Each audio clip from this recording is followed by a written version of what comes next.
think the song is about you. You're so vain. Whatever.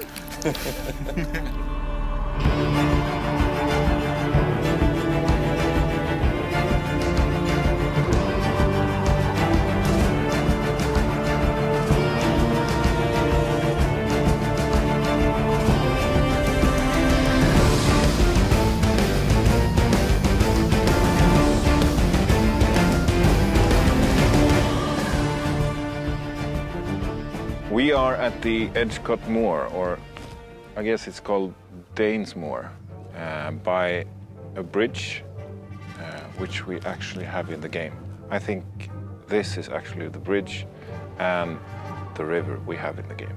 This is really out in the country, so we had to do kind of some Scooby-Doo mystery van traversing through, through the spooky countryside.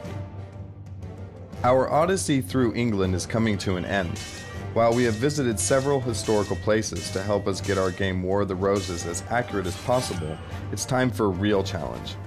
Jousting in full plate armor.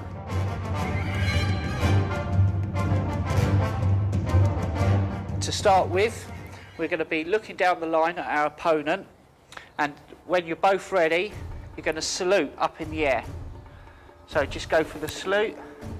Back down again, and then you're going to set off into canter, going in a straight line. So you set off into canter, left hand down, holding the reins, couch under your arm, elbow tucked in, hand underneath, so you've got control of the lance.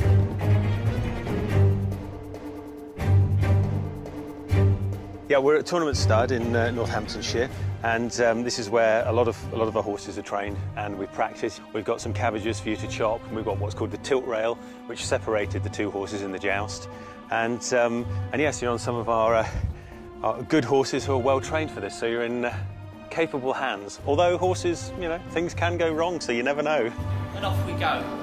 Canter, canter, canter, canter, canter. First cabbage.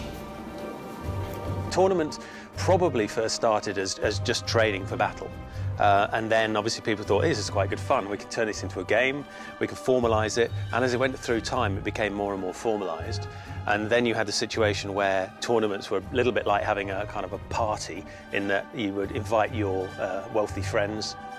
You would show them how wealthy and influential you were by the number of people you invited, the kind of things you had on your horse, and the kind of host that you were. So it's a very social thing. It always remained training for battle. And in the War of the Roses, we've obviously got people are doing tournaments in combat harness with a few modifications for the joust, but not much.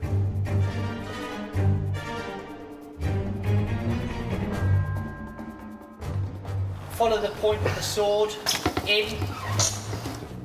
But during the Wars of the Roses, wasn't that quite a brutal time period where there was a lot less chivalry and maybe even a lot less ransoming?